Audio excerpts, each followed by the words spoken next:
Lo que vamos a hacer es, la clase pasada vimos ejemplos de cómo usar la ley de Gauss para calcular campos, pero ahora no por la idea de, bueno, uso superposición y lo calculo en un punto específico, que era lo que habíamos hecho cuando pensábamos las distribuciones de carga como un conjunto infinito de diferenciales de carga y los tratábamos como cargas puntuales. Entonces lo integrábamos y íbamos calculando en puntos específicos, que en general eran algunos que tenían un cierto grado de simetría, como por ejemplo el eje de un disco o un anillo, y bueno, nos quedaba el campo calculado sobre el eje del disco o el anillo, pero no nos quedaba en todo el espacio. Cuando fuimos a ver la ley de Gauss, bueno, vimos la utilidad de que se podía calcular el flujo independiente de la distribución que tengamos, pero en casos específicos nos deja calcular una expresión para el campo que no vale solamente en un punto, sino en todo el espacio.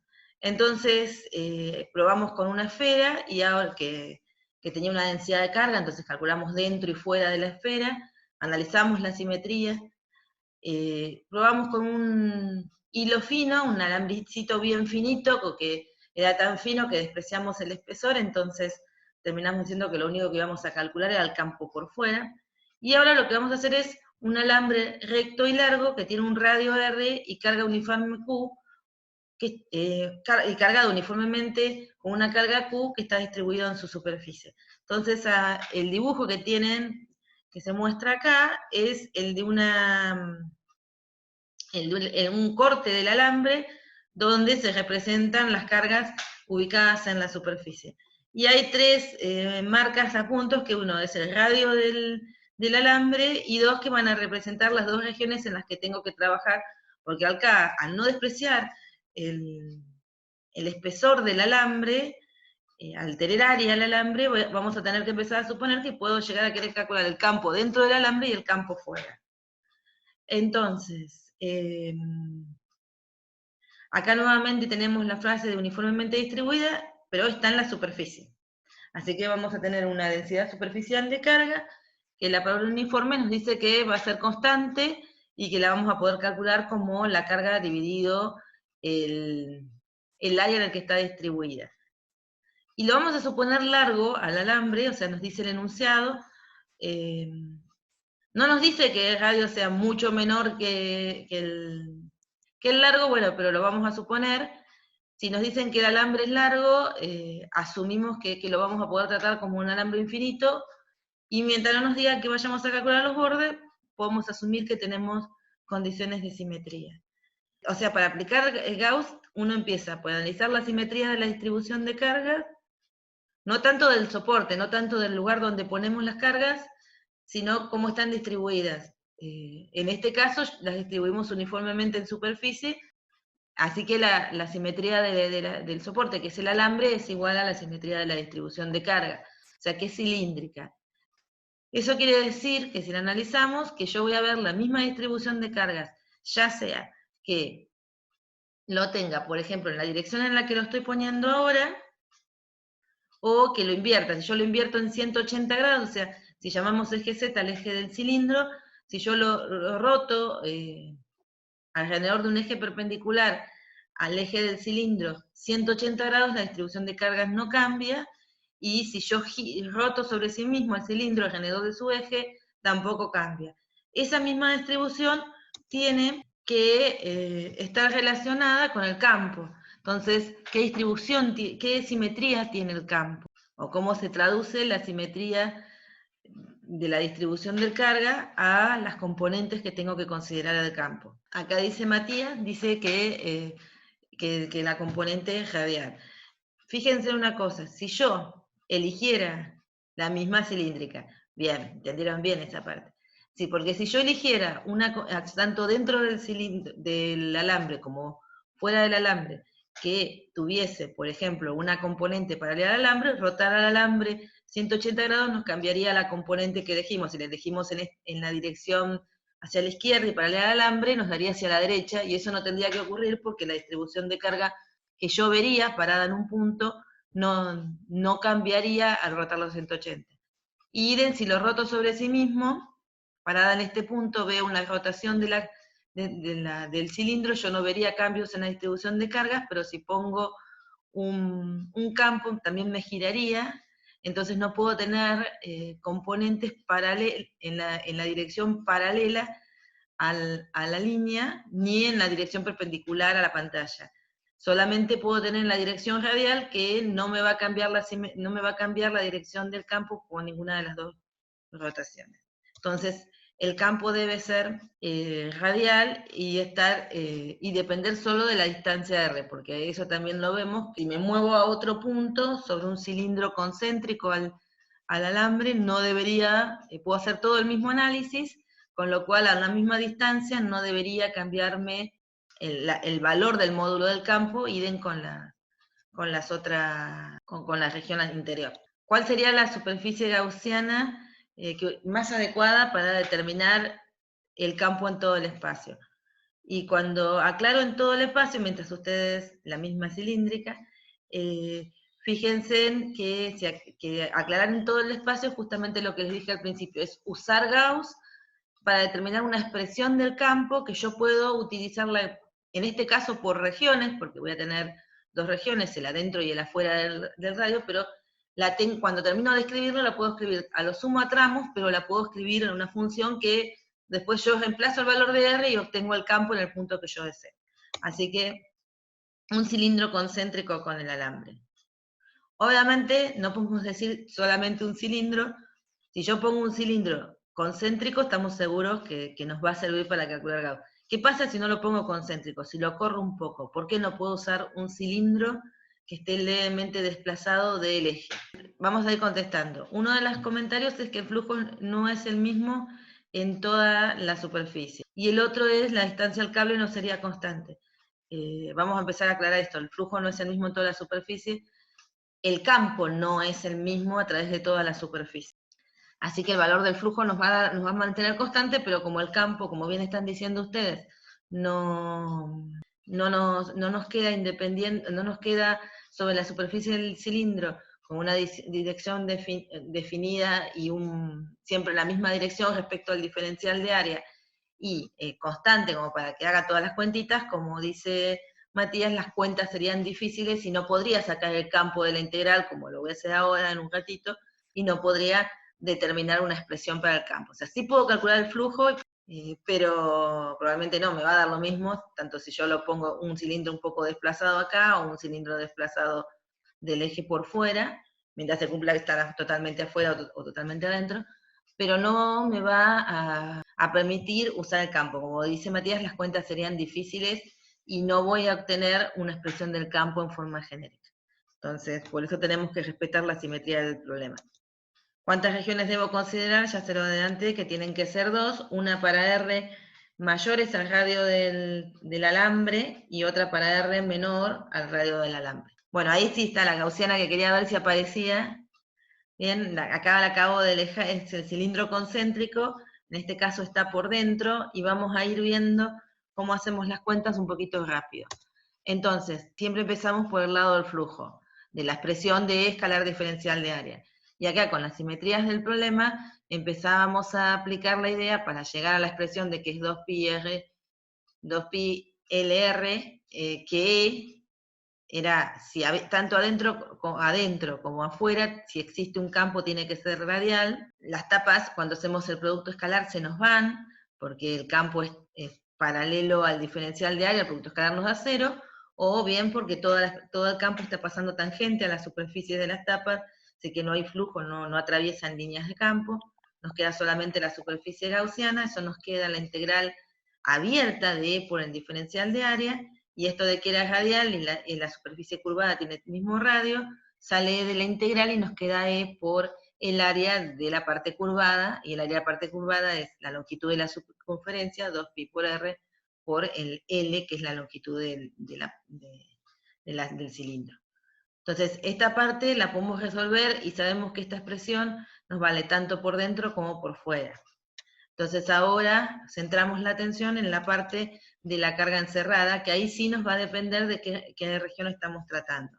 Entonces, si R es menor al radio del alambre, la carga encerrada es 0, porque dijimos que estaba todo en superficie.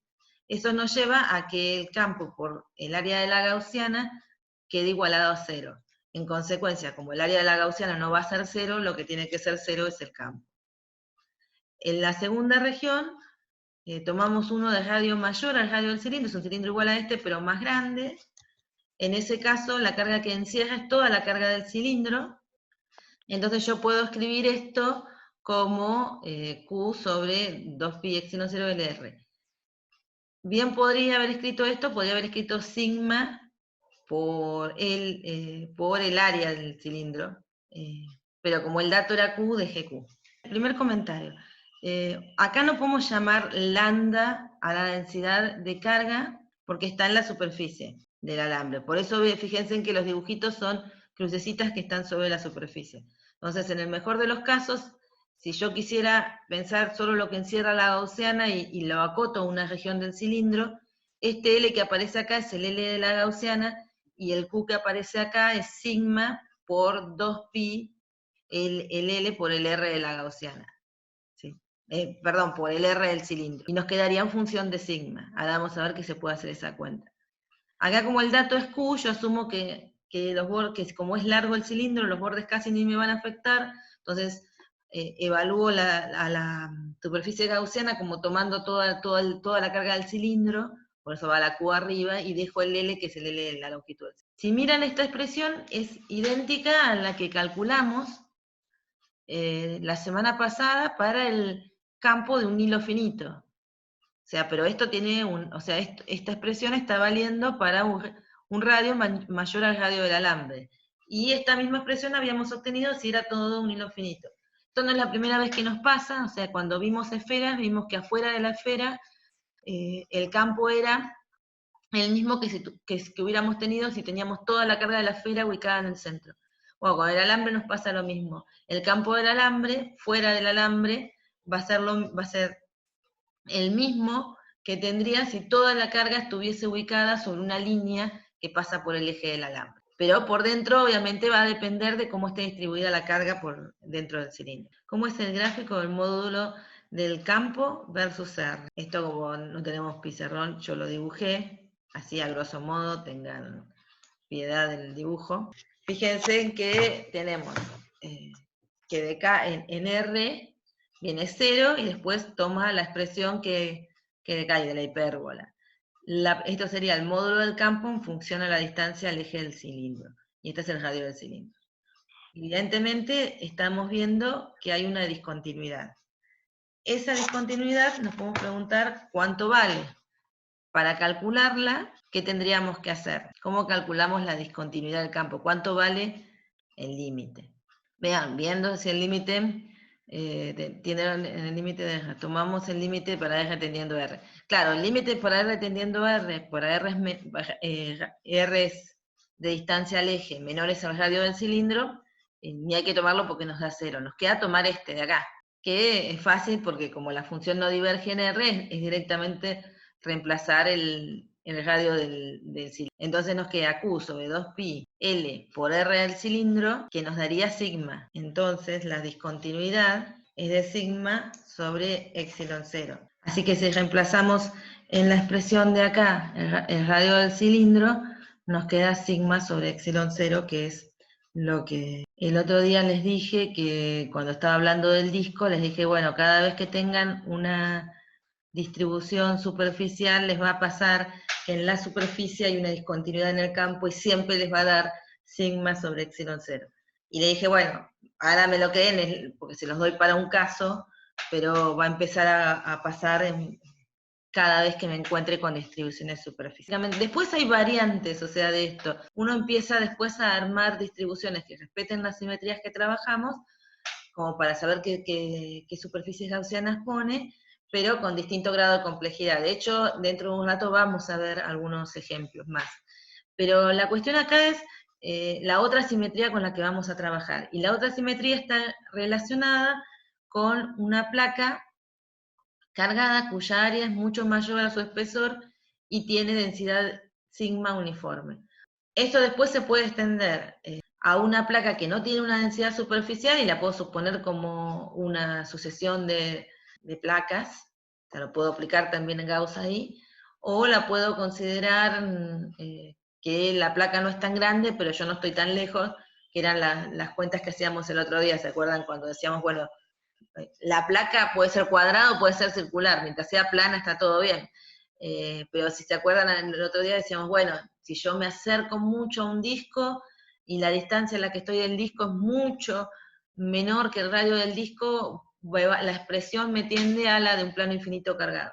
Entonces, hay como palabras que les van a decir un área mucho mayor que el espesor o una distancia a la placa mucho menor que el radio o la longitud del lado de la placa si la suponen cuadrada.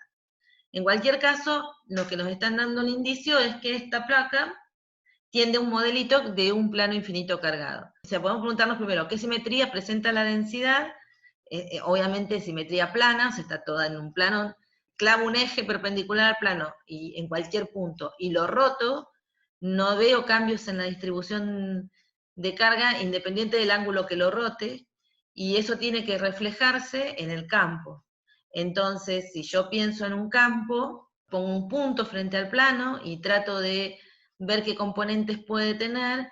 Al tener simetría plana y al tomar un eje que pase por el punto perpendicular al plano, las componentes del campo perpendiculares a ese eje no pueden existir porque rotar respecto de ese eje me las rotaría y yo no debería ver cambios al rotar respecto de un eje perpendicular al plano, porque la densidad de cargas no cambia.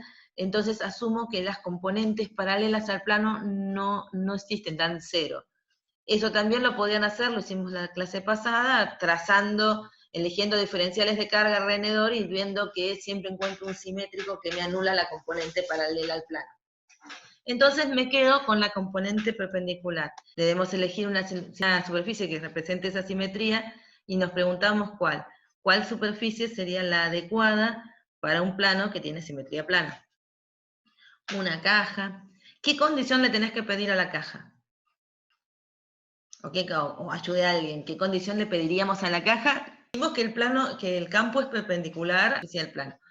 Ahora, ese análisis que hicimos vale en cualquier punto sobre un plano paralelo. Pónganse en que nosotros no sabemos nada de lo que hicimos en la clase pasada, lo único que podríamos decir del campo es que tras un plano paralelo al plano cargado, y me ubico en cualquier punto de ese plano y todos los análisis son idénticos, esos puntos son idénticos sobre ese plano, entonces no debería cambiarme, entonces sobre planos paralelos el campo me tiene que dar lo mismo.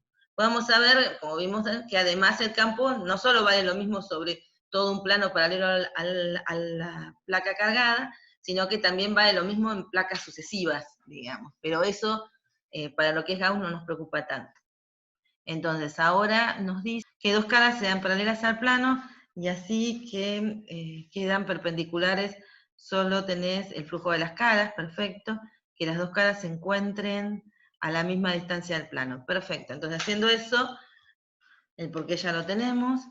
Si usamos la figura, ustedes me dijeron una caja, no tiene por qué ser cuadrada, acá es un cilindro, porque como estamos diciendo, nos interesan solo las caras, y la condición va a que tengamos dos de las caras que sean paralelas al plano, y las otras que sean perpendiculares al plano, porque el campo va a ser paralelo, o sea, tangente a esa superficie. Así que podemos poner tranquilamente un cilindro si queremos, o una caja cuadradita, como nos guste, o sea, cúbica, pero en cualquiera de las dos opciones, las superficies laterales no van a contribuir al flujo porque el campo es tangente a esas superficies, o sea, el producto escalar nos va a dar cero. Acá uno igual tiene la obligación de escribir, porque la integral de Gauss habla de una integral en superficie cerrada, entonces tenemos como primer paso la obligación de escribir las tres integrales, dos para las tapas y una para la parte curvada, y quedarnos solamente con la que tiene que ver con las tapas. Entonces, si llamamos a una de las tapas área 1, nos quedaría la integral sobre la área 1, sobre escalar diferencial de área 1, escalar diferencial de área 2, esto nos da E por de A1, E por de A2, y si las dos áreas son las mismas, nos queda dos veces una de las integrales, que como el campo vale lo mismo a lo largo de toda la superficie de la tapa, lo saco de la integral y me queda 2E por A.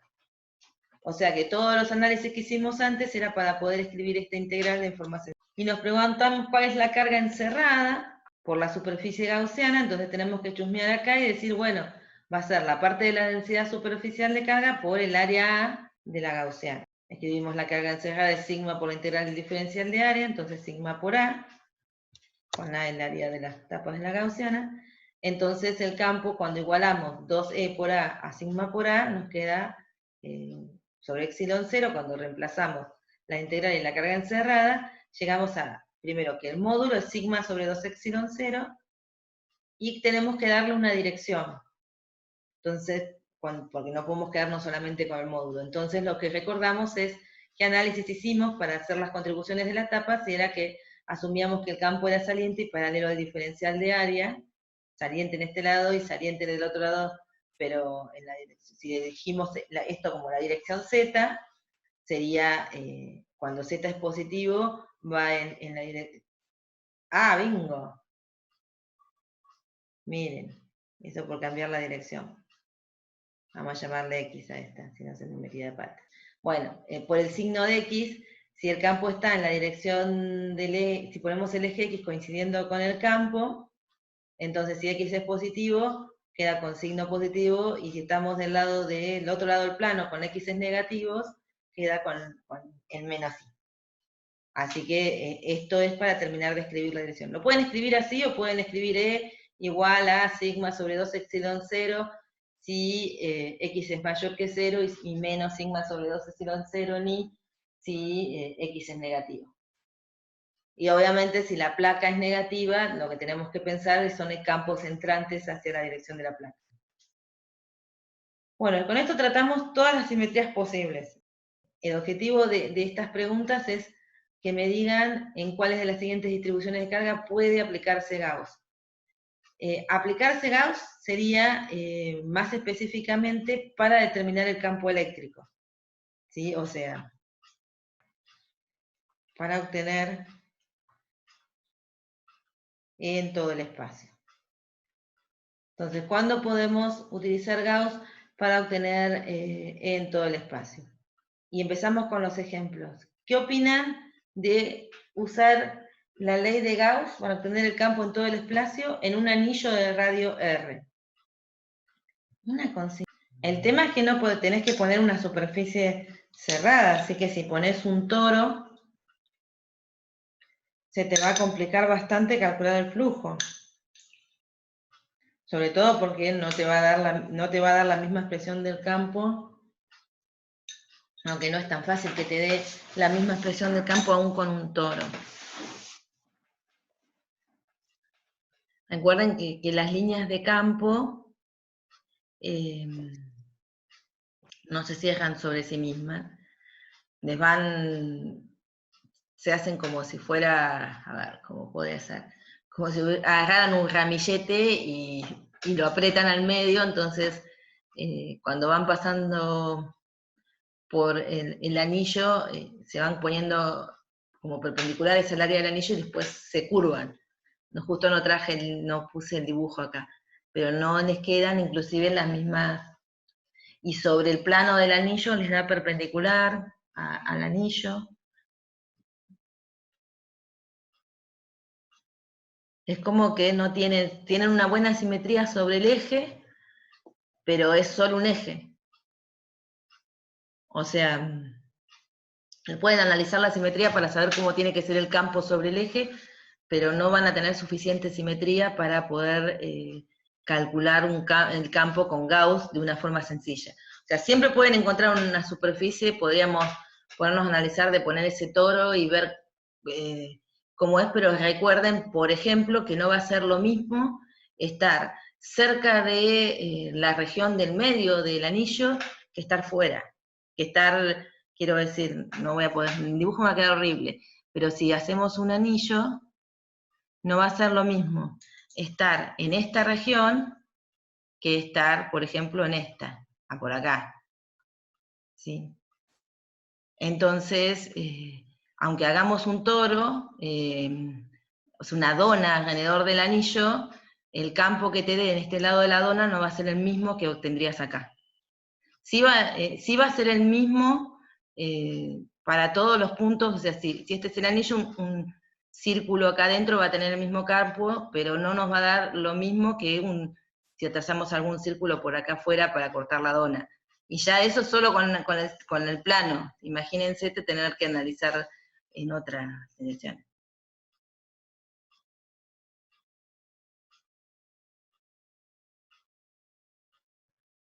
Así que el anillo, no, por Gauss no tiene opción, no lo vamos a poder usar. El dipolo, ¿qué opinan del dipolo? Este, no.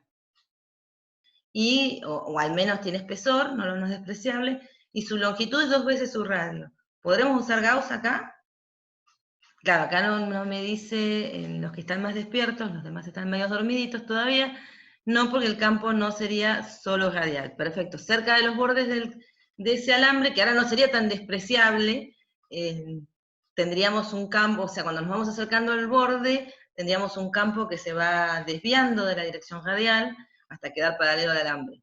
Entonces, en esas condiciones, en todo el espacio no lo vamos a poder calcular. Por ahí podemos decir, bueno, estamos muy cerca del alambre, muy, pero muy cerquita del alambre, pero igual, ni siquiera podemos pensar que vemos la curvatura. Así que ese tampoco.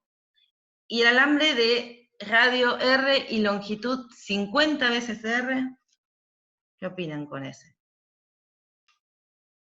Y acá dice Tania que sí, porque lo podemos considerar como si fuera infinito. Porque ahí tenemos 50 veces el radio y mientras no nos acerquemos mucho al borde, vamos a ver un campo que es radial, que cumple las condiciones de simetría, así que este nos dejaría calcular Gauss. Cilindro de radio mucho menor a la longitud, carga distribuida uniformemente. Ah, porque fíjense, en todos estos no aclaramos cómo era la distribución de carga. Vamos a suponer que en todos los que vinimos, bueno, el dipolo no es necesario, que en el anillo y en el alambre tenemos una distribución uniforme. Aunque en el anillo y en ese alambre, ya sé porque ni siquiera me molesté en ponerlo, porque en realidad ya la forma del soporte donde ponemos las cargas, ya ese nos arruina la simetría, así que aunque fuera distribución, pero vamos a suponer en el alambre de radio R distribución uniforme, así no tengo que escribir tanto. Bueno, y acá tenemos un cilindro de radio R mucho menor que la longitud, con carga distribuida uniformemente. Vamos por partes, le contesto a uno. ¿Cuál sería el problema con el dipolo? Porque no tiene nada, no tiene simetría el dipolo, o sea, podemos encontrar un plano,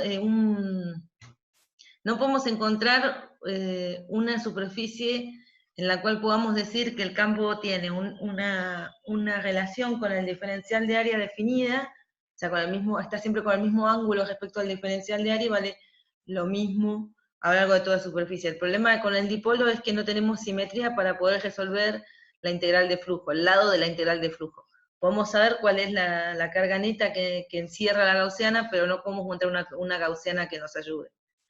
La diferencia entre el alambre de radio R y longitud 50R y el cilindro de radio mucho menor que la longitud y carga distribuida uniformemente es, si el alambre era metálico, que es lo que tengo que explicarles ahora en lo que sigue, la carga va a ir a superficie. Bien, y va a ser siempre uniforme.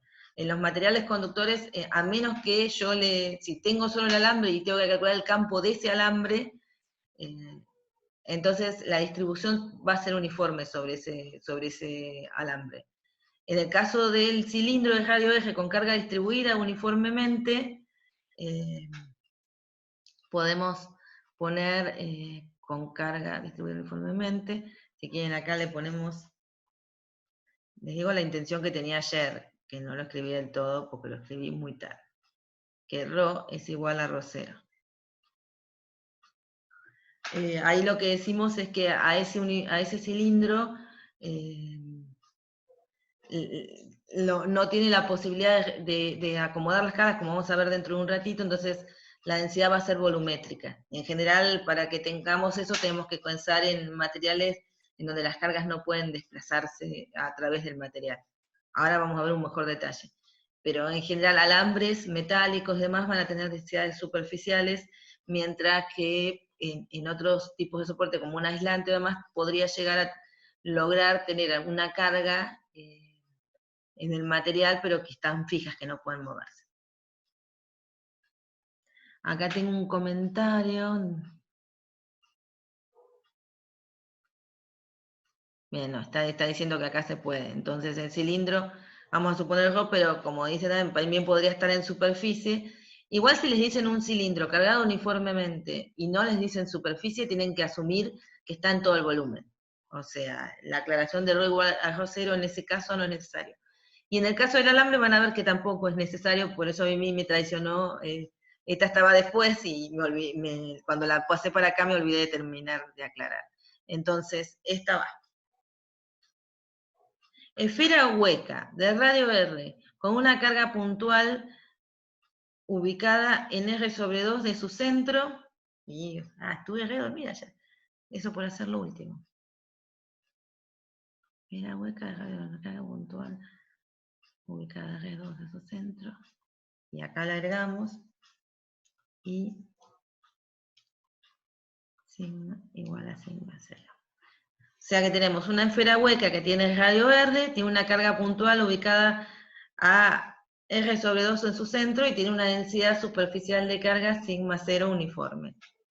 ¿Se imaginan el caso de una esfera con una densidad superficial de carga uniforme y adentro hay una carga puntual que no está en el centro, sino que está en algún punto de la esfera que está a la mitad del radio, está desplazada del centro? ¿Qué opinan? ¿Podremos usar Gauss?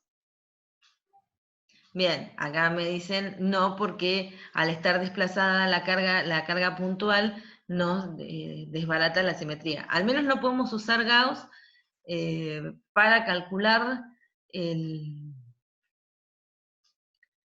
todo el conjunto, o sea, aplicarlo a todo el conjunto y usar la superficie gaussiana. En los casos en los que, bueno, salcando el anillo, obviamente, en el caso del dipolo, por ejemplo, o de la esfera, esto que son dos cargas, o en este caso que tenemos una carga puntual y la esfera cargada, lo que sí se puede hacer, que es un truco, es calcular el campo en el caso del dipolo, el campo de uno, el campo de otro y superponer, que es lo mismo que sumar cargas puntuales. Podríamos pensarlo por Gauss para que nos dé exactamente lo mismo. Pero en el caso de la esfera hueca y la carga puntual ubicada R/2, podemos calcular el campo de la carga puntual, el campo de la esfera hueca, y si asumimos que sigma no cambia porque es uniforme, que está así la distribución, entonces decimos, bueno, el campo de la esfera hueca me da esto, el campo de la carga me da esto, y podemos aplicar superposición para calcular el campo punto a punto. Lo que no vamos a lograr es la condición de obtener el campo en todo el espacio. Si nos vamos a resolver esta utilizando superposición, la vamos a calcular, podemos hacer un cálculo, y diríamos, bueno, puedo usar Gauss para calcular el campo de la esfera hueca, pero no me va a servir para decir, bueno, en todo el espacio vale esta expresión. Así que esta la descartamos también. Placa de área A a una distancia D de la placa mucho menor al área. Bien, o sea, si estamos muy cerca de una placa de área A, asumiendo que estamos lejos de los bordes, podría ser. Entonces acá le ponemos un tilde y lejos de los bordes le ponemos. Placa de área A una distancia D mucho mayor que el área. Claro, piensen en esto. Si la placa, si yo me alejo de la placa bastante, voy a ver los bordes. Así que simetría plana la perdí. Bien, o sea, no tengo simetría plana. Así que puedo volver a la placa con la superficie gaussiana que se les ocurra. Total, sé cuánto vale el flujo. Pero de ahí a que eso me permita calcular el campo en todo el espacio, no lo voy a poder hacer. Obviamente, muy, muy, muy lejos de la placa, lo aproximo a una carga puntual. Pero eso es una aproximación y no el hecho de que yo lo envuelva con una gaussiana y haga todas las condiciones de simetría. Puedo calcular el flujo, sí. O sea que en la placa de área A, si estoy a una distancia mayor que el área y puedo ver que la placa es infinita, la tengo que descartar. Esta no se puede. ¿Disco uniformemente cargado? No, disco uniformemente cargado no, nos pasa parecido como con el anillo. Esfera cargada según la densidad de carga ρ igual a ρ0 coseno de tita. Entonces haría, si uno es esfera y estamos poniendo tita, estamos en coordenada cilíndrica. Tita sería el ángulo que forma el vector radial, el que marca la posición de los puntos sobre la A y el eje Z. Bien, ese es tita.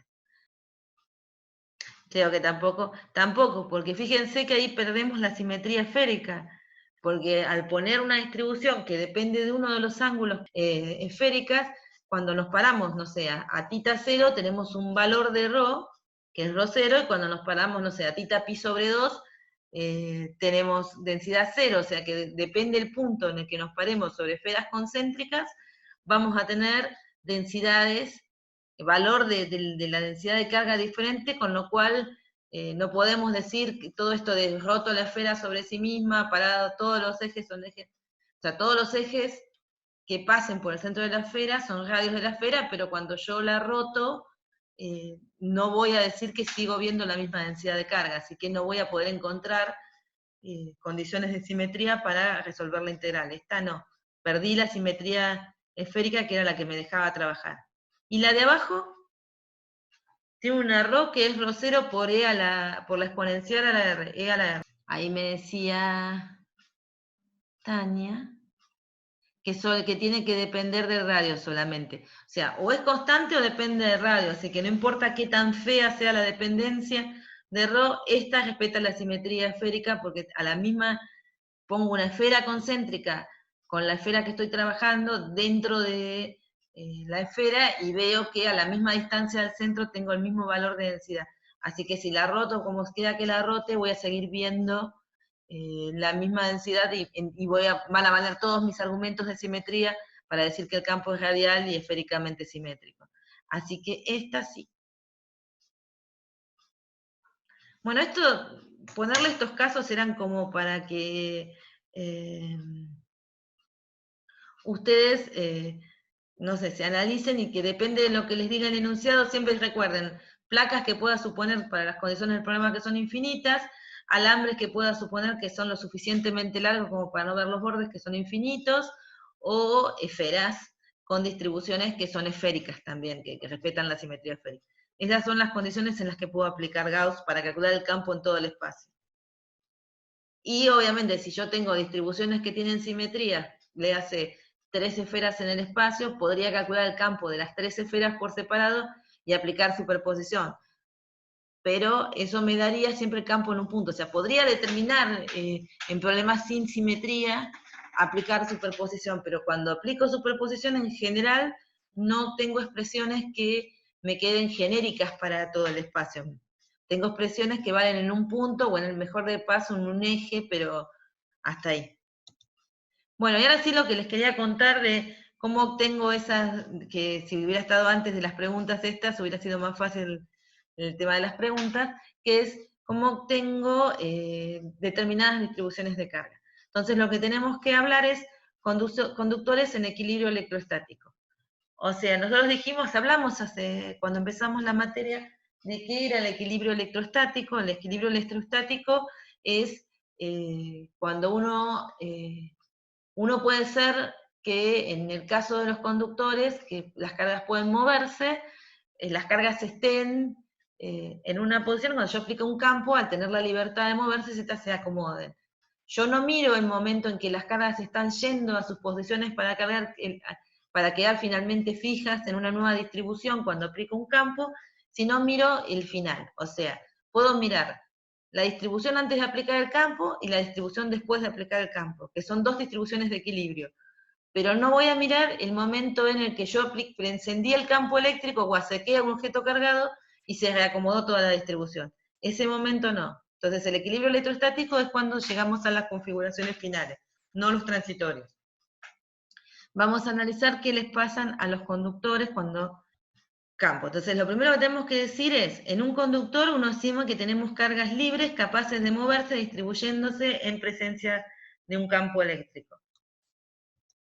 Entonces, yo tengo el conductor, fíjense a la derecha, el conductor sería esta placa, que no le dibujé ninguna carga, así que esta placa en principio estaría neutra. Y de repente enciendo el campo de alguna forma, después veremos cómo encendemos campos, y se genera un campo uniforme como ese. Las cargas son libres, capaces de moverse. Bueno, ¿qué significa cargas libres capaces de moverse? Los conductores lo que saben es que lo que tienen son los electrones que tienen la capacidad de moverse a través del metal, y esos son los que generan después cuando veamos corrientes eléctricas. A diferencia de los aislantes que no tienen la capacidad de moverse las cargas, tienen electrones libres capaces de moverse, o en la banda de conducción capaces de moverse. Entonces, más allá de que el material esté o no esté neutro, la presencia de un campo va a permitir el movimiento de las cargas, en este caso los electrones. Entonces, si yo aplico este campo azul, lo que va a pasar es que los electrones se vengan por la fuerza eléctrica que genera sobre ellos el campo, en la dirección opuesta al campo, y se vayan lo más lejos que pueden, que es hasta la superficie, y dejan entonces la región del otro lado cargado positiva. O podemos pensar que si esto tiene cargas positivas y negativas capaces de moverse, que las cargas negativas van a una superficie y las cargas positivas se van hacia la otra por la acción de la fuerza eléctrica. Microscópicamente la realidad es que el campo acelera los electrones en dirección contraria, entonces van a ir todos los electrones en la superficie de la izquierda y van a dejar un exceso de cargas positivas en la superficie de la derecha. Pero esta distribución menos más va a terminar generando un campo inducido. El movimiento de cargas va a dejar de ocurrir, o sea, los electrones van a dejar de irse hacia la izquierda en forma contraria al campo, cuando el campo que se induce debido a la distribución de cargas que se está configurando es igual al campo externo. O sea, cuando el campo externo y el campo inducido se hacen iguales dentro del conductor, la distribución de cargas las cargas dejan de moverse porque la suma de los campos da cero, y en ese caso alcanzamos el equilibrio electrostático. Acá hay una aclaración, en los conductores, porque eso es algo que por ahí confunde al principio, decimos que tienen cargas libres capaces de moverse, y esas cargas están presentes aún en estado neutro. Eso quiere decir, yo puedo tener un pedazo de cobre, de hierro, un alambre, por ejemplo, un cable, que no está conectado a nada, y en principio está en estado neutro, tiene la misma cantidad de cargas positivas que negativas, pero si yo lo conecto a algo, voy a ver el movimiento, o le acerco a algún objeto cargado, voy a ver el movimiento de cargas y voy a ver la distribución, porque aún en estado neutro siguen teniendo electrones capaces de moverse. Nos va a salir muy seguido hablar de carga libre, cuando son estas cargas que capaces de moverse, ya sea porque los electrones se mueven o porque se mueven cargas positivas en la dirección contraria, y vamos a hablar de carga neta como la suma de todas las cargas positivas y negativas que tiene un objeto, que en el caso que estábamos mirando ahora, la suma daba cero. Inicialmente el objeto estaba descargado, y ahora tenemos una carga inducida, pero oficialmente la carga neta es cero. Si el campo eléctrico se anula en el interior, que es la condición que pedimos acá, de que se va generando una distribución de cargas que va aumentando un campo inducido que en algún momento se iguala al exterior, y cuando estos dos se igualan, cesa el movimiento de cargas, entonces esta es la condición de equilibrio electrostático dentro de un conductor. Yo digo que el flujo eléctrico es cero. Eso para toda superficie gaussiana interior. Es decir, pongo una superficie gaussiana acá, por dentro, acá, y digo, bueno, si sumo los campos, el externo y el interno me tiene que dar cero porque alcancé el equilibrio electrostático, así que la integral de flujo del campo en el interior del conductor nos tiene que dar cero, porque el campo es nulo en el interior, entonces el flujo es cero. Y entonces digo que las cargas se ubican en la superficie, y les pregunto por qué. ¿Por qué? Que la condición que el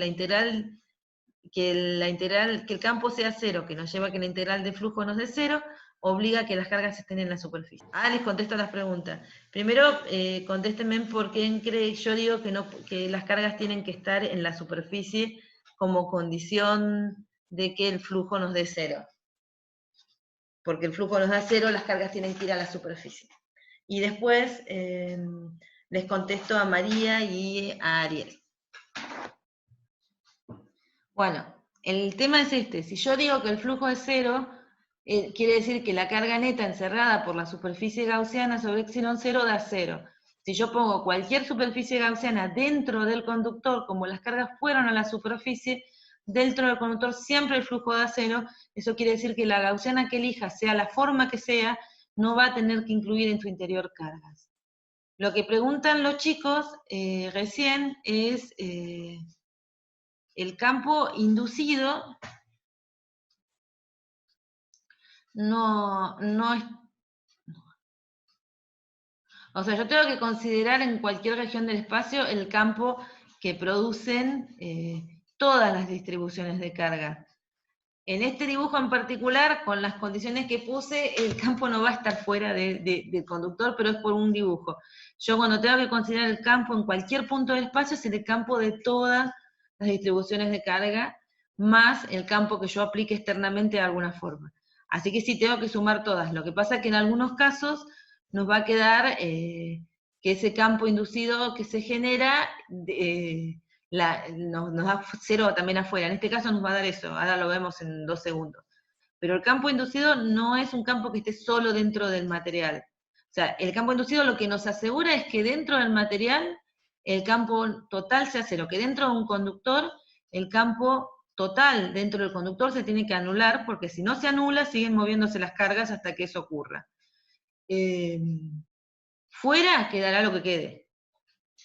¿Sí? O sea, habrá que sacar la cuenta y calcular la suma de todos los campos. Tenemos que ver fuera cómo daría esa expresión. Yo por lo pronto me estaba preocupando por qué le pasaba dentro al conductor. ¿Qué hacen los conductores cuando están presentes en un campo? Y los conductores tienen mucha carga libre, por eso son conductores, así que no se van a quedar sin cargas libres, siempre van a anular el campo en su interior. Eso de no me alcanzaron las cargas para lograrlo, nos va a pasar en otros materiales, pero en el cano aislante. Pero en el conductor, de hecho los aislantes por otro motivo, que se generan distribuciones de carga. Pero en este caso en particular, los conductores van a tener suficientes cargas siempre para lograr anular el campo en el interior. Así que aplico un campo, el conductor permite el movimiento de cargas libres, que son los electrones realmente. Recuerden que un electrón moviéndose a la derecha es equivalente a una carga positiva moviéndose hacia la izquierda. Así que la presencia de un campo va a redistribuir cargas hasta que el campo inducido se iguale dentro del conductor al campo externo. Fuera habrá que ver cómo esas distribuciones de carga terminaron alterando el espacio alrededor. De hecho, esa era una de las cosas que uno se pregunta cuando quiere calcular un campo. Si yo quiero poner una carga de prueba cerca de un conductor, y el conductor va a redistribuir cargas para anular el campo en su interior, entonces el campo en el exterior que genere ese conductor al reacomodar sus cargas, no va a ser el que tenía antes de que yo ponga la carga de prueba para medir el campo. Y a eso nos referíamos cuando teníamos el problema de al no alterar la medida, el valor que queremos medir con el procedimiento con el que lo queremos hacerlo. A ver si les contesté a todo.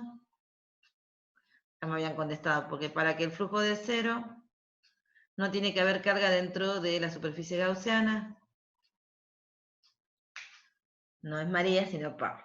Bien, chicos, ahí se entendió entonces, que no se nos van a acabar las cargas y que el conductor siempre va a tener campo adentro cero, porque va a generar un campo inducido, y fuera será la consecuencia de la distribución de cargas que se genere para anular el campo en el interior del conductor. Habrá que ver cómo se calcula fuera. Bueno, y acá hay un comentario que dice que el alambre y la esfera con densidad de carga superficial son ejemplos de conductores cargados. El alambre y la esfera que estuvimos mirando con densidades superficiales, la esfera la vimos la semana pasada, el alambre lo vimos hoy, o en las distribuciones que estaba diciendo, cuando yo decía alambre y no me preocupaba por aclarar qué distribución era, porque estaba pensando que era metálico y la distribución era superficial. Ya en mi cabeza funciona así, me dice el alambre, ya asocio metal, ya asocio distribución superficial. Y eso hace que no aclare cosas que a ustedes todavía no les podía hacer eso. Pero bueno, ¿fui clara con esto? ¿Me pudieron seguir? Gracias, Tania, si no me siento tan sola. Bien, vamos a ver ahora cómo calcular. Acá es justo un ejemplo en el que justo aplicar superposición nos deja seguir calculando el campo en todo el espacio, no es lo habitual, es un ejemplo, nada más, y no sé si habrá otro, pero bueno, este lo van a usar bastante, así que lo resolvemos también. Lo que vamos a suponer es que tenemos que calcular cómo es el campo de un arreglo de dos conductores planos con área mucho mayor a la distancia entre los conductores, cargados con carga Q y menos Q, de la distancia entre conductores. Entonces, a ver, vamos a aclararlo. La pregunta es, si tienen un área mucho mayor que la distancia entre conductores, del área o a la distancia a la que me voy a ubicar, ¿es posible usar Gauss para determinarlo? Y si podemos usar Gauss, ¿cómo lo utilizaríamos? Quiero calcular el campo y quiero ver esta condición y pregunto, ¿se puede usar Gauss para determinarlo? Y en el caso de que pueda, ¿cómo?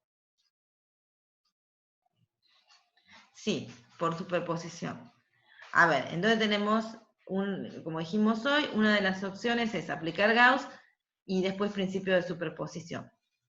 Entonces, este es el campo que generaría un conductor cargado con carga positiva.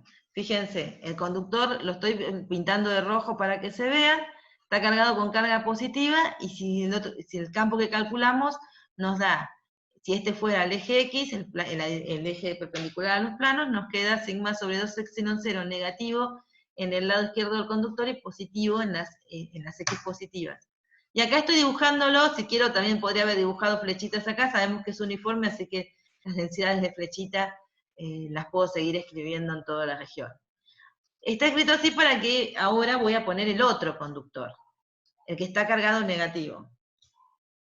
Fíjense que el que está cargado negativo, ahora pintadito de azul, o celestito, tiene las flechas también uniformemente distribuidas, pero apuntando hacia él. Entonces, si yo quiero aplicar el principio de superposición, tengo que sumar los campos de los dos, el del campo de la placa cargada positiva y el campo de la placa cargada negativa. En el caso de la placa cargada negativa, si estamos a la izquierda, apunta en el eje X positivo, en la dirección de Y, y si estamos a la derecha, al revés, apunta en el menos Y. Entonces, ¿cuánto daría el campo en cada región? Sea fuera de las placas, a la izquierda, fuera de las placas a la derecha, y en el medio. 0 por fuera, perfecto, y 2 veces el campo por dentro. Y una preguntita que tengo.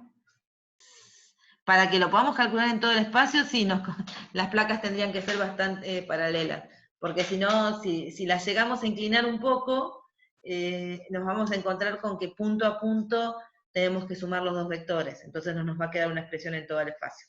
Tengo lo que me estuvieron diciendo, me da el doble del campo de una placa, si lo tengo entre medio de las dos placas y 0 por fuera.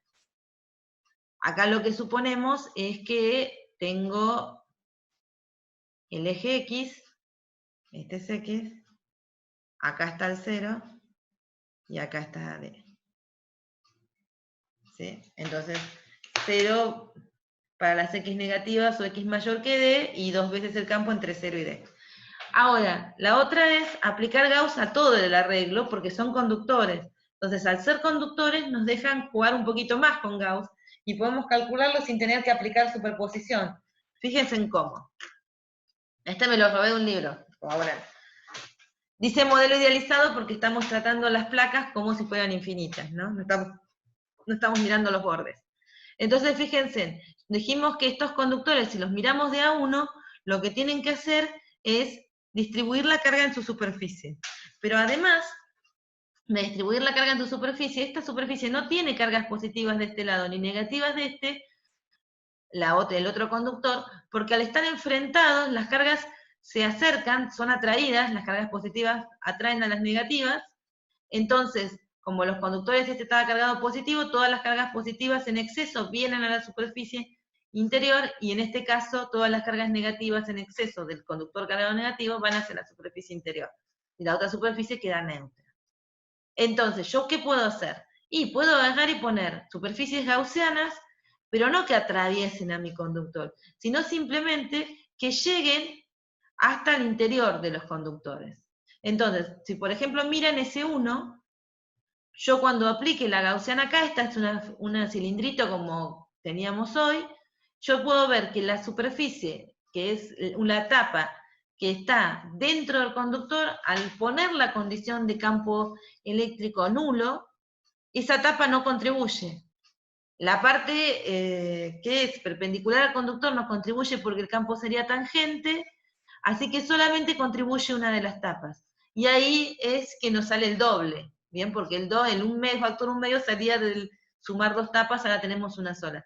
Así que ahí nos queda sigma sobre epsilon 0 la contribución acá. Si hacemos lo mismo acá, vamos a obtener la misma condición porque el campo es entrante, o sea, poner la densidad de carga negativa nos va a aparecer, nos queda el producto, o sea, nos queda un campo en esta dirección que es está al revés del diferencial de área, lo podemos sacar ya del dibujo o dejar que aparezca cuando uno pone la densidad de carga negativa. En estos, fíjense en que qué pasa. Yo pongo una de las caras dentro del conductor, o sea que ahí el flujo se anula, y la otra cara afuera. Pero como la superficie gaussiana no incluye cargas, cuando hago la cuenta acá, me queda que la integral de flujo en esta etapa, que me daría el campo afuera, me tiene que dar 0 porque la carga que encierra la gaussiana es 0. Entonces la única opción es que el campo sea 0. Yo les propongo que jueguen con estas y lleguen al mismo resultado que el que hicimos aplicando el principio de superposición y sabiendo el campo de una placa. O sea, es lo mismo, acá ya jugamos, pero para poder hacer esto, sí o sí tenemos que pensar que el conductor permite el movimiento de cargas y que las cargas se van a traer, de modo que el exceso de cargas positivas en la placa cargada positiva y el exceso de negativas en la placa cargada negativa vayan a la superficie interna. Cuando está la placa sola, que es este caso, cuando mirábamos, bueno, no es el caso, sino mirar la placa sola implicaba suponer que en ambos caras de la placa se distribuyen las densidades superficiales, entonces ponga la gaussiana que ponga, de los dos lados tengo que, o sea, poniendo la gaussiana que hicimos nos da el campo de un conductor fuera del conductor.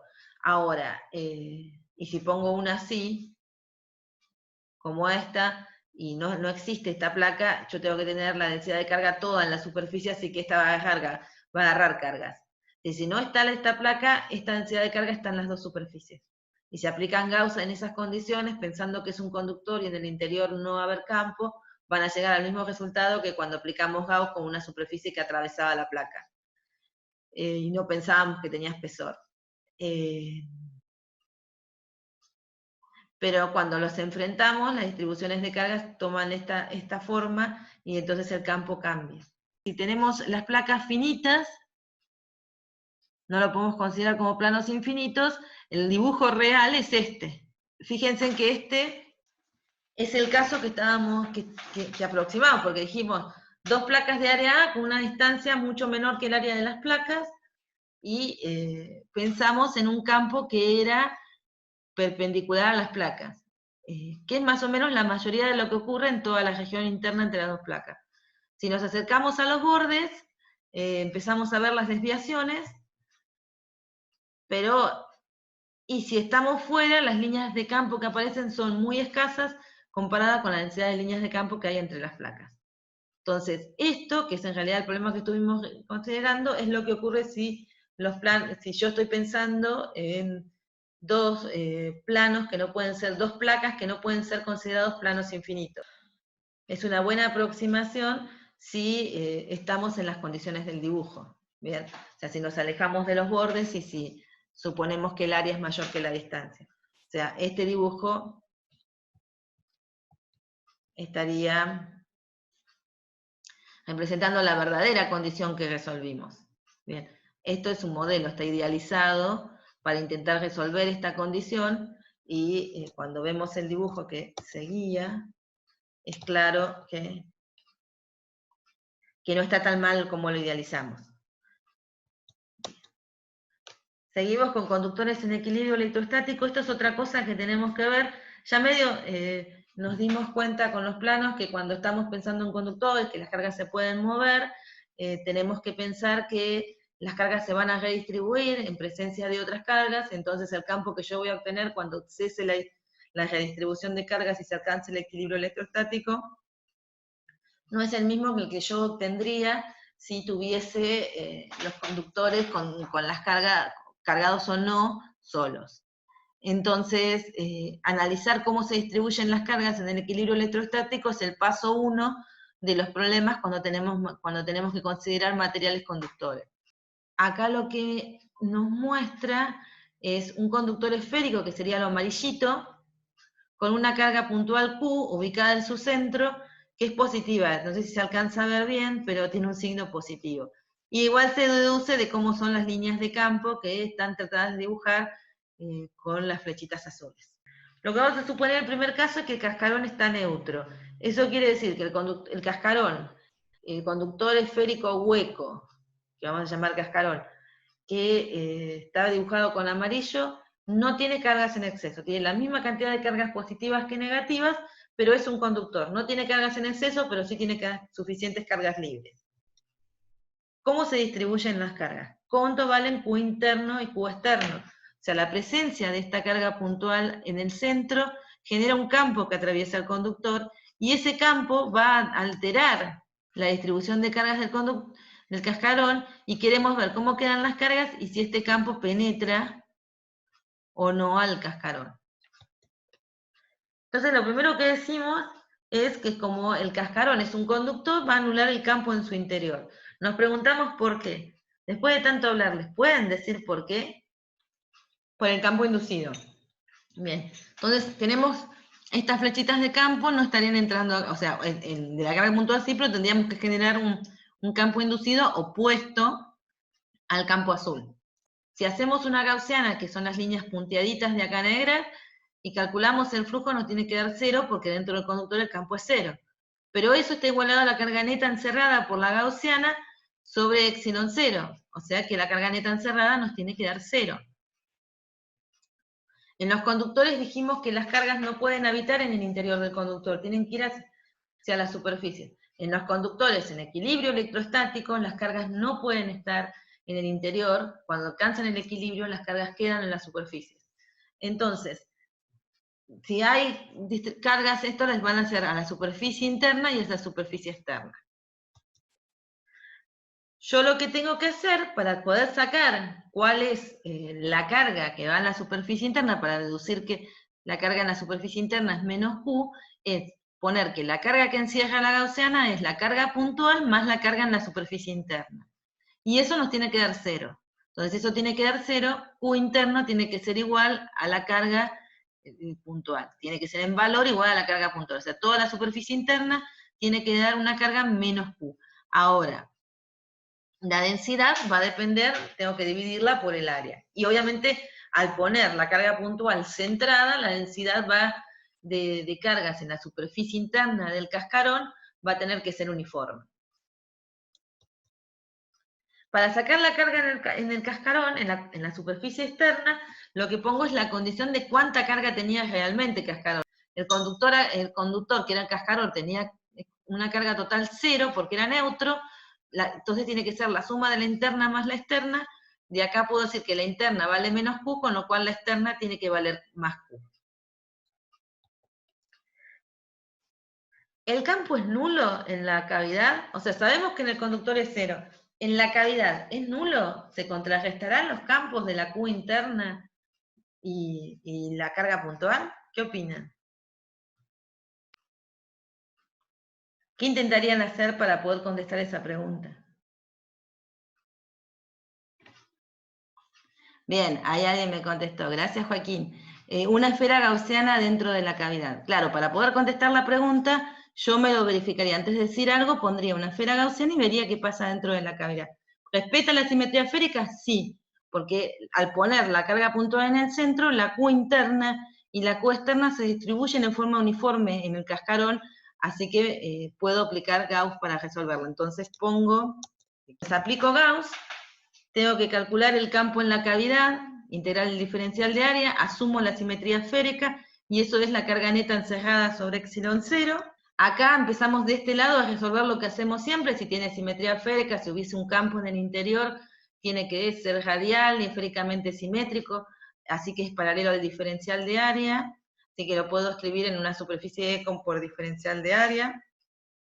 Vale lo mismo sobre toda la superficie, sale de la integral y me queda de por A, y uso el área de la esfera. Y eso es la carga encerrada sobre epsilon 0. Con liñitas rojas tenemos la gaussiana que nos permite hacer estas cuentas. Entonces yo de acá puedo despejar, porque la carga neta encerrada ya de entrada es Q, porque la menos Q está fuera de la gaussiana. La única carga que yo encierro con mi gaussiana hasta que llego adentro del cascarón es la carga Q de la carga puntual. Entonces, el campo en la cavidad me da Q sobre 4pi epsilon 0 R cuadrado. O sea, lo despejo de acá. Esta es la carga puntual sobre epsilon 0. Y bueno, lo termino con las condiciones de simetría que puse, que está en la dirección radial. Entonces no da 0 el campo en la cavidad. Da el mismo campo que me daría si estuviese la carga puntual solo. Pero evidentemente, este va a ser discontinuo, porque ni bien atraviese el primer radio de la cavidad, va a saltar a 0. Y fuera del cascarón,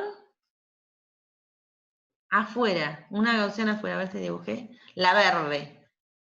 Hacemos lo mismo. Hacemos la misma integral, o sea, acá en lugar de llamar E de cavidad, lo podemos llamar E externo o E.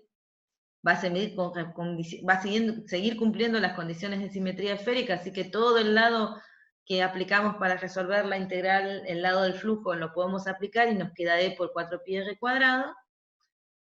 Y afuera preguntan si da 0, y a ver, miren, hagamos la cuenta. Y el otro dice según cuál sea la suma de las cargas, perfecto.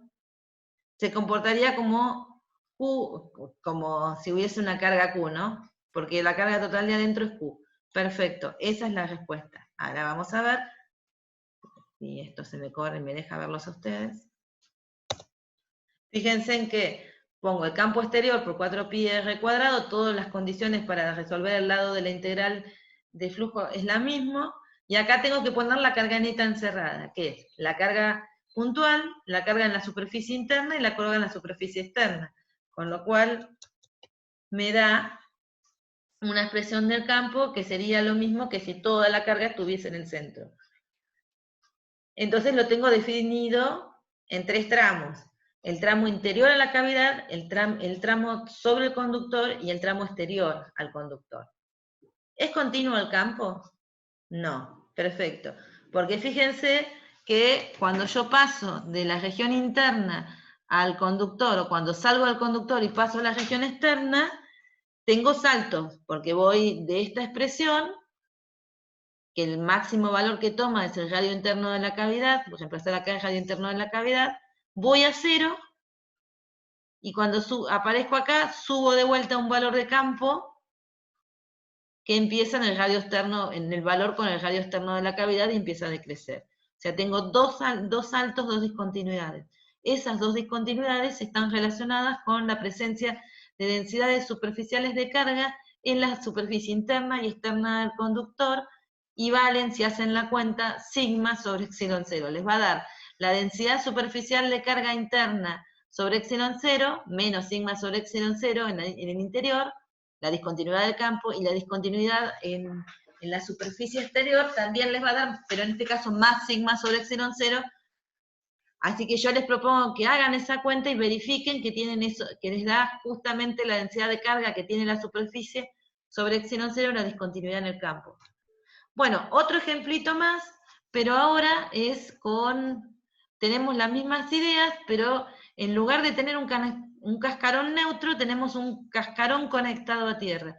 Y de pasada pensamos, porque no me acuerdo si lo hablamos, que el cascarón, ¿qué significa tener el cascarón conectado a tierra? ¿Ustedes recuerdan que yo se lo haya explicado, o lo saben de alguna otra cosa? ¿Qué significa un cascarón? ¿Que algo lo conectemos a tierra? La conexión a tierra en general es esta liñita roja con rayitas que se van achicando. Bien, uno dibuja 2, 3, 4 rayitas que van siendo cada vez más chicas. ¿Recuerdan o saben qué significa conectar a tierra? Si conectas a la superficie de la tierra, que es tan grande que las cargas en exceso se van. Perfecto. Significa eso, que conectar este cascarón a tierra, las cargas en exceso de lo que estamos conectando a tierra, la superficie que estamos conectando a tierra, se van. O sea, podría ser, si son cargas negativas, fluyen electrones hacia la Tierra, que es un gran sumidero que no va a cambiar su carga, porque es muy grande, o Si está cargado en exceso positivo, suben electrones de la Tierra y neutralizan la región. Pero en este caso particular, la presencia de la carga positiva en el centro del cascarón va a producir que este cascarón termine cargado. Vamos a ver cómo. Primera condición, la misma que antes. E en el conductor nos tiene que dar 0. Ponemos la superficie gaussiana como hicimos en el problema anterior. Siguiendo el mismo razonamiento, tenemos que tener que en el caso neutro tenemos que tener que la gaussiana encierre una carga neta igual a 0, así que Q en el interior no puede ser 0, o sea, el conductor, por más que esté conectado a tierra, no va a dejar que se vayan todas las cargas, porque necesitamos una densidad de cargas negativas en la superficie interior para asegurar que el campo dentro del conductor se anule. Entonces, vamos a tener en la superficie interior una carga menos Q. ¿Cuánto vale la Q externa? Y bueno, la condición que pusimos es que al estar conectado a tierra, esa sí se puede ir. Así que vamos a tener que Q externa es igual a 0. No, está escrito acá. Dentro de la cavidad, volvemos a aplicar Gauss, por eso el porqué. Volvemos a aplicar Gauss y podemos resolver, y la carga encerrada es solo la carga interna, o sea, lo mismo que hicimos en el caso anterior, y podemos encontrar el mismo campo. O sea que ubicados acá, ponemos una superficie gaussiana y hacemos las mismas cuentas que hicimos en el anterior y nos va a dar el campo. Lo único que nos importaba esa gaussiana es la carga encerrada, que era la carga en el centro. ¿Cuánto vale en el exterior del cascarón? O para responder esa pregunta, porque ahora tenemos una carga externa 0, tenemos que volver a la ley de Gauss y igualar la expresión del flujo a la carga neta encerrada. Y la carga neta encerrada es 0, porque ahora si yo pongo una gaussiana por fuera de este cascarón, esa gaussiana encierra todas las cargas, la Q, la carga puntual, y y daría 0. Ya estoy haciendo la cuenta, da 0. Fíjense en que, digo, si existiera un campo sería radial y paralelo al diferencial de área, y el mismo sobre una superficie gaussiana esférica concéntrica a mis distribuciones de carga. Entonces lo saco de la integral, me queda que externo por 4πr² me tiene que dar 0, porque la gaussiana que está por fuera encierra carga neta 0, porque tiene carga externa 0, carga en la superficie interior menos Q, y la carga Q no sumo todas las cargas a 0, entonces el campo me termina, la única opción para que esto se cumpla es que el módulo del campo me dé 0, con lo cual el campo es el vector nulo. Esto, no se preocupen si uno no necesita responder lo que es. Los que tienen que aprender es el procedimiento. O sea, ¿qué hacemos? ¿Tiene simetría? Sí, tiene simetría. ¿Qué hago? Bueno, aplico Gauss y voy sacando qué es lo que me tiene que dar. Pero saber cómo se distribuyen las cargas muchas veces es el paso 1 para poder resolver las restantes preguntas del problema. Bueno, y acá tenemos, me pasé al otro caso, que sería, cuáles serían la carga externa y los valores del campo en cada región si el cascarón está cargado con 2Q. O sea, fíjense, les di 3 casos. Caso 1, el cascarón cargado con, cascarón descargado, carga neta igual a 0, el cascarón estaba descargado. Paso 2, el cascarón estaba descargado, pero yo lo conecté a tierra, así que lo terminé cargando con la forma en que armé la distribución de carga. Paso 3, tengo el cascarón desconectado, pero que de entrada le pongo una carga 2Q. Entonces tengo una carga Q positiva en el centro y una carga 2Q hacia afuera. Esto te ilustra el caso de qué tienen que hacer si, o sea, son los 3 casos que les pueden aparecer, se los estoy haciendo con esferas, por ahí les aparecen con cilindro, pero son los 3 casos que se pueden llegar a encontrar y se los resuelvo para que ya sepan cómo resolverlo cuando desaparezcan con otras simetrías, otras cosas. Esta justo no estaría haciendo la jaula de Faraday, al que pregunta por jaula de Faraday, que la vamos a ver, calculo que mañana, o en el peor de los casos, al principio de la clase de la semana que viene, que es que los campos no penetran en el interior de las cavidades de los conductores. Pero eso necesitamos definir algo más para que yo se los pueda probar. O sea, el efecto jaula de Faraday lo vamos a hacer cuando yo les logre definir lo que se llama potencial, que pensaba hacerlo hoy, pero calculo que hoy ya no llego.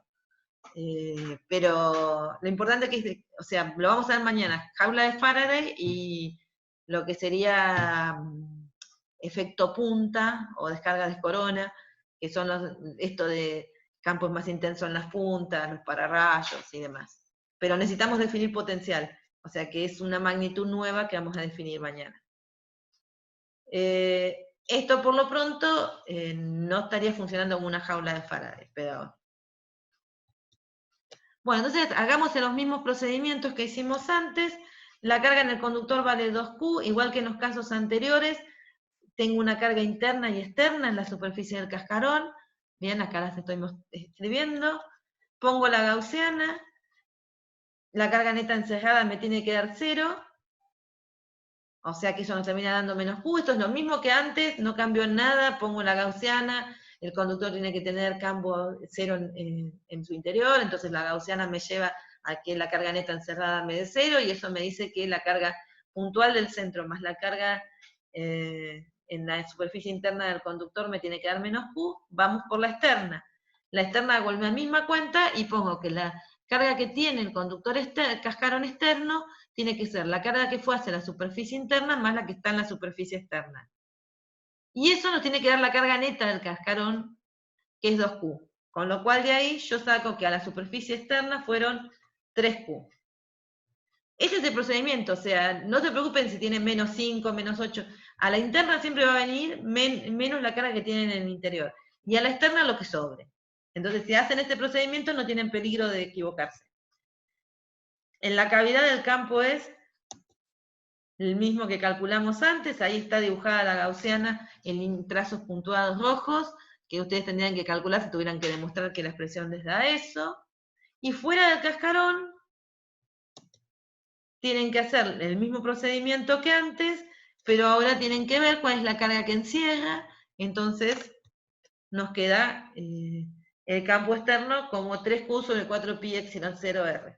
Y fíjense, de vuelta, como en todas las esferas, que al final, fuera del cascarón, yo termino viendo un campo que es igual al que vería si tuviese toda la carga concentrada en el centro. Y acá también van a ver que tienen saltos en el campo, o sea, discontinuidades en el campo, que les tienen que dar, si hacen la cuenta, la densidad que está en esa superficie sobre epsilon 0. O sea, menos sigma sobre epsilon 0, sacando menos sigma con sigma como Q sobre el área de la superficie interna, y lo mismo para arriba. Eso lo pueden hacer, pueden calcular el salto y ver. Y acá, lo que yo dibujo afuera, fíjense en que le agregué flechitas, porque los dibujos que yo tenía estaban tratando de mostrar qué campos tendría que ver. Y afuera yo tengo que pensar, en el primer dibujo se me corrió un poquito, pero en el que está conectado a tierra no, y este tampoco, fíjense en que yo dibujé líneas de campo dentro de la cavidad, que tienen la representación que correspondería a la carga puntual, que es este resultado que vemos acá. No tengo líneas de campo dentro del conductor porque el campo es nulo, y afuera tengo que tener las líneas de campo que provenían de la carga puntual, más las líneas de campo extras que están relacionadas con la carga que tenía el cascarón. Por eso dibujé más flechitas negras. Bueno, a ver, me quedan unos 5 minutos, les cuento algo, que esto por ahí es una ayuda. Esto es un repaso de física 1, pero usando fuerza eléctrica. Entonces, nosotros nos podemos preguntar cuál sería el trabajo de la fuerza eléctrica para desplazar una carga que vamos a llamar Q0 en una trayectoria arbitraria. Entonces, supongamos que la Q0 esta, la que queremos desplazar, la queremos hacer en el campo generado por una carga puntual positiva. Recuerden que nosotros siempre aplicamos ese truco de, primero resuelvo el caso de una carga puntual, y luego considero que el caso de una carga puntual, como puedo pensar cualquier distribución de cargas como suma de cargas puntuales, paso a generalizarlo a cualquier distribución de cargas.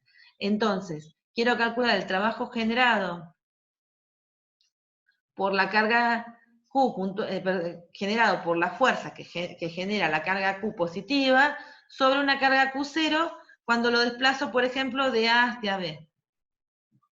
Entonces acá tenemos un dibujo que dibuja las líneas de campo, y acá va la carga moviéndose por una trayectoria arbitraria, y acá tienen un dibujo donde se ve la fuerza sobre la carga que estoy moviendo, sobre la que realizo el trabajo, y el diferencial de L que marca la trayectoria en la que me estoy moviendo. Este diferencial de R nos da la parte del diferencial de L que va en la dirección radial. Entonces, para recordar, el trabajo, en este caso entre A y B, es la integral de la fuerza escalar al diferencial de camino, diferencial de L. Es una integral de línea. Los que vieron análisis 2 seguro la recuerdan y no van a tener problema, y los que no se hagan problemas, lo que vamos a seguir tratándolas como una integral en la que hay que resolver el producto escalar, y luego que logramos resolver el producto escalar, resolver la integral. Entonces, el trabajo es la fuerza escalar el desplazamiento. Y era producto escalar y es una integral. En física 1, a ustedes que son de física seguro les insistieron con esta expresión y no con fuerza por desplazamiento, que es lo que se ve en secundaria. Entonces, esta es la definición de trabajo que conocen de física 1, pero la fuerza en la que vamos a prestar atención es la fuerza eléctrica. Reemplazo la expresión de la fuerza eléctrica que me la da la ley de Coulomb. Y hacemos la cuenta, sacamos todas las constantes de la integral y nos queda integrar sobre R cuadrado. Pero tenemos que resolver antes de avanzar el producto escalar. Entonces, R es la dirección radial. Y diferencial de L es la dirección sobre la que nos vamos a mover, o sea, el diferencial de trayectoria. El producto escalar entre estos dos, el producto escalar entre la fuerza que va en la dirección radial y el diferencial de L nos va a dar la parte del diferencial de L que va en la dirección radial, que vamos a llamar diferencial de R. Entonces ahora, esto nos quedó en la dirección del diferencial de R. Esta integral es trivial, y si la resuelven les va a quedar un valor de trabajo que depende únicamente de la posición inicial y final, y no depende de nada que tenga que ver con la forma específica de la trayectoria. Quiere decir que me daría lo mismo calcularla por la trayectoria que va desde A hacia B superior que la que va de A hacia B inferior. Pese a que uno en este dibujo ve con claridad que el campo tiene valores diferentes sobre las dos trayectorias, la integral me termina dando solo dependiente de los puntos inicial y final. Como observaciones, una, en este caso que nos vamos a mover de A hacia B, el trabajo es positivo. Eso quiere decir que la componente de la fuerza que va en la dirección de la trayectoria tiene la misma dirección que el desplazamiento, ¿no? O sea, la fuerza tangente a la trayectoria, la componente de la fuerza tangente a la trayectoria apunta en la misma dirección que el desplazamiento. Y eso quiere decir que la fuerza eléctrica está realizando trabajo positivo sobre la carga. Si hago una trayectoria que voy de A hasta B y después de B vuelvo a A, el trabajo total va a ser sobre una curva cerrada. Y ahora voy a usar esa integral, ese símbolo de integral con el circulito, ahora aplicado a una integral de línea. Por favor, tengan en cuenta que la integral de línea, en este caso es de línea, yo voy a hacer metódica en eso para ayudarlos. Cuando es de superficie voy a poner diferencial de área, y cuando es de línea voy a poner diferencial de L.